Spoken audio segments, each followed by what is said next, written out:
Hello friends, मैं बहुत दिनों बाद आपके सामने आया हूँ। बीच में एक लंबा सा ब्रेक हो गया था जिसकी वजह बहुत सारी हैं। उन वजहों में ना जाकर के कुछ मैं अब सीधे टॉपिक पर आता हूँ। कोविड के बारे में बहुत बातें हो चुकी हैं। आज हम थोड़ी बातें करेंगे एक बहुत बड़ी महामारी के बारे में, और ये एक्चुअली मैं एक सीरीज़ के रूप में आपसे बात करूँगा, क्योंकि ये एक बहुत बड़ा विषय है जिसे एक छोटे से वीडियो में निपटाना आसान नहीं है। हम बात कर रहे हैं ट्यूबरकुलोसिस यानी कि टीबी की। हिंदी भाषा में कहते हैं क्षय रोग, और ये रोग बहुत पुराना है। ये कोविड की तरह, HIV की तरह नया रोग नहीं है। इसका जिक्र हमारे पुराणों में, हमारे शास्त्रों में मिलता है। इसको राज यक्षमा रोग भी कहा गया है। यह रोग शरीर के किसी भी अंग को प्रभावित करता है और यह एक जानलेवा रोग है। आधुनिक चिकित्सा विज्ञान में इसकी बहुत पहले दवाइयाँ नहीं थीं। धीमे धीमे नई दवाएँ खोजी जाती गईं। हर कुछ सालों बाद नई दवा खोजी गई, फिर कुछ नया ट्रीटमेंट बना, फिर कुछ सालों बाद उस ट्रीटमेंट में कुछ परिवर्तन हुए, फिर एक नया ट्रीटमेंट बना। होते होते बीमारी काफ़ी कुछ हमारे काबू में आई। लेकिन पिछले कुछ समय से फिर से इसने अपना सिर उठाया है और ये घातक रूप में परिवर्तित होती जा रही है, जिसकी वजह हमारी लापरवाहियाँ हैं, हमारी अज्ञानता है, नादानियाँ हैं। तो ये बीमारी पूरी तरीके से हाथ से बाहर ना निकल जाए, इसके लिए आप सभी के सामान्य ज्ञान को बढ़ाने के लिए मैं टीबी के ऊपर एक छोटी सी सीरीज़ लेकर के आया हूँ। उम्मीद है आप इसको सुनेंगे और कोई भी अपने सवाल होंगे तो हमसे पूछेंगे। यह बीमारी होती क्या है? यह बीमारी एक बैक्टीरिया यानी कि जीवाणु द्वारा होती है, जिसको हम बोलते हैं माइकोबैक्टीरियम ट्यूबरकुलोसिस। माइकोबैक्टीरियम में एक बहुत बड़ी फैमिली है जिसमें बहुत सारे अलग अलग बैक्टीरियाज आते हैं। कुष्ठ रोग का बैक्टीरिया जो होता है माइकोबैक्टीरियम लेप्री, वो भी इसी फैमिली का सदस्य है। तो इसमें बहुत तरह तरह की स्पीसीज़ आती हैं। हम बेसिकली माइकोबैक्टीरियम ट्यूबरकुलोसिस की बात करेंगे, जो कि टीबी यानी क्षय रोग को फैलाता है। यह रोग शरीर के किसी भी अंग को प्रभावित कर सकता है, लेकिन सबसे ज़्यादा यह रोग प्रभावित करता है हमारे फेफड़ों को, श्वसन तंत्र को प्रभावित करता है। अब श्वसन तंत्र से आपको याद आ गया होगा, कोविड को हम झेल ही रहे हैं पिछले कुछ समय से। कोविड बेसिकली श्वसन तंत्र से भी जुड़ा हुआ है। लेकिन आपको ये जानकर आश्चर्य होगा कि कोविड से हमारे देश में एक साल में, जब से कोविड शुरुआत हुई है, पहली मृत्यु हुई है, तो 4-4.25 लाख के आसपास शायद मौतें अब तक हुई हैं। लेकिन टीबी से हर साल इतनी मौतें होती हैं दुनिया में। तो ये कितनी खतरनाक बीमारी है, ये जनरली आप लोगों को संज्ञान में नहीं आता है। तो अब खैर फिर से आते हैं टीबी के ऊपर। बेसिकली ये माइकोबैक्टीरियम ट्यूबरकुलोसिस नाम के एक जीवाणु से होती है, जो मुख्यतः खांसने से और छींकने से फैलता है। फेफड़े का जो मर्ज है टीबी बेसिकली शरीर किसी भी को प्रभावित कर सकता है, लेकिन मुख्यतः फैलता जो है वो फेफड़े की टीबी से फैलता है। वो फेफड़े की टीबी में क्या होता है, हमें खांसी आती है, खांसी में हम खांसते हैं, बलगम निकलता है, हम थूकते हैं इधर उधर, जिसकी वजह से ये, जैसे कोविड फैलता है हवा में ड्रॉपलेट्स वगैरह द्वारा, उसी तरीके से टीबी फैलती है। और जैसे कोविड को हम बचाने के लिए मास्क पहनते हैं, वैसे टीबी के लिए भी हमें मास्क पहनना बहुत ज़रूरी होता है। अब क्या होता है, टीबी का बैक्टीरिया, सामने एक टीबी का व्यक्ति है, उसने खांसा, बलगम थूका, हवा में टीबी के बैसिलाई, जिसे हम लोग बैसिलाई बोलते हैं अपनी भाषा में, टीबी के बैसिलाई हवा में ड्रॉपलेट्स में तैरते रहे। दूसरे व्यक्ति ने, सामने वाले ने सांस ली और ये उसके अंदर श्वसन तंत्र के थ्रू अंदर चले गए। ये अंदर जाते हैं तो क्या होता है, मुख्यतः हमारे शरीर में, इस देश में, खास तौर से भारत देश में, बहुतायत लोगों के शरीर में इतनी इम्यूनिटी होती है, इतनी ताकत होती है कि ये आगे फैल नहीं पाता है, और वो टीबी का कीड़ा शरीर का सुरक्षा तंत्र जो होता है उसको रोक देता है, फेफड़े में ही रोक देता है, और वहीं पर वो उस पर कैल्सिफिकेशन जो हो जाता है, उस पर एक तरीके से एक सुरक्षा तंत्र डेवलप हो जाता है जिसको वहीं रोक देता है, और ये शरीर में पड़ा रहता है, सालों पड़ा रहता है निष्क्रिय अवस्था में, जब तक कि आपकी शरीर की सुरक्षा तंत्र कमज़ोर नहीं होती है।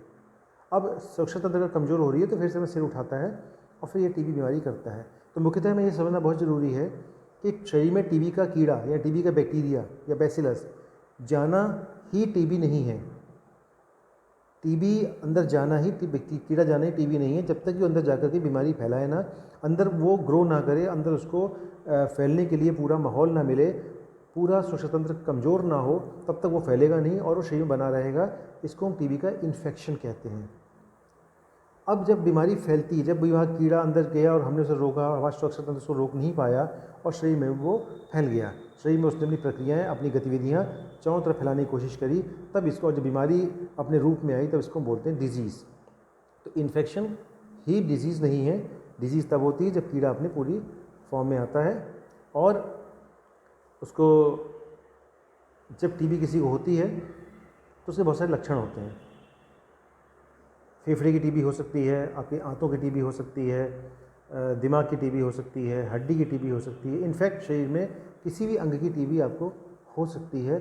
डिपेंड करता है कि वो किस तरह की अंदर परिस्थितियाँ उसको मिली हैं। टीबी कुछ सामान्य लक्षण होते हैं।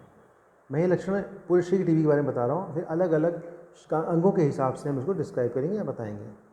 टीबी के मुख्यतः जो लक्षण होते हैं, हल्का बुखार आना, बहुत तेज़ बुखार नहीं आता है, और जनरली शाम के टाइम बुखार आता है। इवनिंग राइज होती है, बंदा दिन भर बढ़िया खा पी रहा है, ठीक ठाक है, कोई बात नहीं, लेकिन शुरुआत में क्या हो रहा है, शाम के समय उसको वीकनेस महसूस होती है। और जो मजबूत लोग हैं उन्हें बुखार महसूस नहीं होता, लेकिन वो ये ज़रूर है कि शाम के समय वो सुस्त हो जाते हैं, थकान आती है, और वो कहते हैं कि उनको थोड़ा सा किसी काम में मन नहीं लग रहा है और आराम करना चाह रहे हैं। तो ये शुरुआती लक्षण हो सकते हैं। इसके अलावा जैसे बीमारी बढ़ती है तो भूख ना लगना, वज़न कम होना, वज़न कम होना, किसी व्यक्ति का वज़न सडनली अगर कम होने लग जाता है तो हम इसे भी शक के घेरे में रखते हैं। अब अगर बच्चों में आते हैं, बच्चों में क्या होता है, कभी कभी छोटा बच्चा है, छोटे बच्चों में जब बच्चा ग्रोथ करता है, बच्चा बढ़ रहा होता है, उसका वज़न बढ़ रहा होता है, तो कई बार बच्चों में क्या होता है कि हम लोग बच्चों में वज़न कम होने के साथ साथ अगर बच्चे का वज़न बढ़ना रुक गया है तो उसको भी टीबी कैटेगरी में हम शक के घेरे में ले आते हैं। तो मुख्यतः बुखार आ रहा है, भूख नहीं लग रही है, वज़न कम हो रहा है या वज़न बढ़ नहीं रहा है, इसके साथ साथ खांसी, खांसी में बलगम का निकलना, ये मुख्य लक्षण है। इसके अलावा एक और लक्षण होता है, कभी कभी किसी को खांसी में खून आ सकता है, या रात को सोते समय ज़्यादातर पसीना निकल आना, अत्यधिक स्वेटिंग हो जाना, ये भी टीबी का लक्षण हो सकता है। तो ये मुख्य मुख्य लक्षण हैं जो जनरली सभी किस्म की टीबी में पाए जाते हैं। अब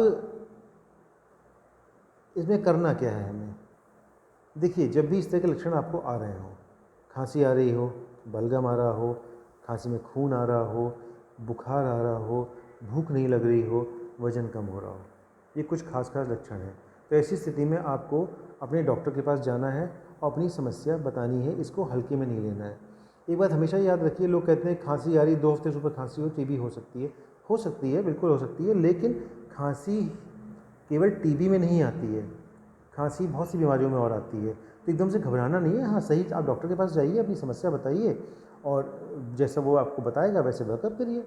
इसमें इतना परेशान होने की अपने आप डायग्नोसिस ना बनाइए कि मुझे टीबी हो गई है, ऐसा ना करिए। बहुत सारी वजहों से खांसी आती है, बहुत सारी वजहों से बुखार आता है, बहुत सारी वजहों से खून भी आ सकता है। तो मैं मुख्यतः आपको वो जगह बता रहा हूँ जहाँ जहाँ आपको अपने को शक के घेरे में लाना है कि हाँ, अब मुझे डॉक्टर के पास जाना है और दिखाना है। तो ये तो मुख्यतः छोटी छोटी बातें होगी टीबी के बारे में, टीबी के बैक्टीरिया के बारे में, ये कैसे फैलता है। अब इसके फैलने की मुख्य वजह मैंने पहले ही बताई, खांसी। अब ये बहुत कोविड हाँ का एरा चल रहा है, हम लोग कोविड के लिए बड़े परेशान हो रहे हैं, मास्क पहनने को बोल रहे हैं, लेकिन ये बहुत अच्छी खबर इस बीच में, कहते हैं ना हर बुरी चीज़ में अच्छी खबर छुपी होती है।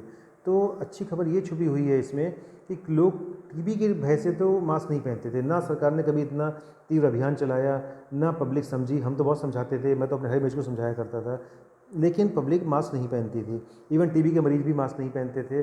डॉक्टर इलाज कर रहे हैं, सामने बंदा के खांस रहा है, दिक्कतें हो रही हैं, लेकिन नहीं सुनते थे। कोविड की वजह से लोगों ने मास्क पहनना शुरू किया है और कहीं ना कहीं इससे आने वाले सालों में टीबी के इंसिडेंस को, टीबी के बीमारियों को बढ़ने में, रोकने में हमको मदद पक्के तौर पे मिलने वाली है। तो कोविड की बुराइयों में एक अच्छाई छुपी है कि कोविड की वजह से हम लोगों ने मास्क पहनना सीख लिया। ये मैं भी कभी कभी मास्क नहीं पहनता था, मैं भी कभी, या घुटन हो रही, दम घुट रही, मुझे खुद अस्थमा की दिक्कत रहती है, तो मैं अक्सर अवॉइड करने की कोशिश करता था। लेकिन जब से कोरोना की कोई दिक्कत शुरू हुई, मैंने मास्क पहनना शुरू कर दिया, मुझे आदत हो गई मास्क पहनने की। तो ये बहुत अच्छी चीज़ छुपी हुई है। तो मुख्यतः टीबी के बारे में हमने आज ये सीखा कि टीबी किस तरह से होती है, जीवाणु से होती है, जिसको माइकोबैक्टीरियम ट्यूबरकुलोसिस बोलते हैं, इसके लक्षण क्या क्या होते हैं, इसकी कैसे फैलती है, इसमें बचाव के लिए क्या कर सकते हैं। तो इसके बचाव का सबसे अच्छा काम तो ये भी है कि जब भी आप थूकें तो आप इधर उधर ना थूकें। ये थूकने की आदत मैंने देखी है हमारे ज़्यादातर भारतीयों में होती है, हम थूकते रहते हैं इधर उधर। नहीं थूकिए, थूकना हो तो डस्टबिन में थूकिए। और खांसते समय मुंह पे रुमाल रखिए, रुमाल नहीं है तो कम से कम ऐसे हाथ को मोड़ करके अपनी बाह को ऐसे करके आप खांस सकते हैं, जिससे कि वो जो जीवाणु हैं वो आपके एक ही जगह कंधित रहेंगे और बाद में जाके वो शर्ट को हटा सकते हैं, धुलने में डाल सकते हैं। तो इससे हम टीबी को फैलने से रोक सकते हैं। तो मुख्यतः जो हमने बातें आज बताई हैं आपको, अब अगली सीरीज़ जब शुरू करेंगे उस सीरीज़ में आपको बताएंगे कि अलग अलग किस्म की टीबी कैसे होती है, क्या लक्षण होते हैं, क्या सावधानियाँ रखनी चाहिए हमें, और कैसे हम इस टीबी को दूर कर सकते हैं। यह एक बात और बताने वाली है कि WHO ने टीबी को ख़त्म करने का गोल बनाया था, लक्ष्य बनाया था, काफ़ी आगे का बनाया था, लेकिन हमारे आदरणीय प्रधानमंत्री नरेंद्र मोदी जी ने इस लक्ष्य को अपने ऊपर अपनी जिम्मेदारी पर लेते हुए 2025 का तय किया। 2025 तक हमको इस देश से टीबी मिटानी है, टीबी को जड़ से ख़त्म करना है। आदरणीय प्रधानमंत्री जी पूरी लगन के साथ इस ध्येय में जुटे हुए हैं, हम सब जुटे हुए हैं। लेकिन केवल हमारे करने से, केवल स्वास्थ्य विभाग के करने से, डॉक्टर्स से करने से या हमारे कर्मचारियों के करने से काम नहीं बनेगा। जब तक कि हर आदमी इसके बारे में नहीं समझेगा, नहीं सोचेगा और अपना योगदान नहीं देगा, हम टीबी को नहीं मिटा सकते हैं। तो इसीलिए आदरणीय मोदी जी के टीबी 2025 में समाप्त करने के, भारत में 2025 समाप्त करने के अभियान से हम सबको जुड़ना है। उसी उसी लक्ष्य की प्राप्ति की ओर मैं छोटा सा वीडियो लेकर के आया हूँ, और मैं आगे भी कोशिश करूँगा कि इसमें आगे हम जैसे जैसे सीरीज़ बढ़ेगी हम आगे इसको बढ़ाते चले जाएंगे और आपको अधिक से अधिक जानकारी देते रहेंगे। अगली सीरीज़ में जब मिलेंगे अगले एपिसोड में, तब फिर आपको आगे बताएंगे। तब तक के लिए नमस्कार।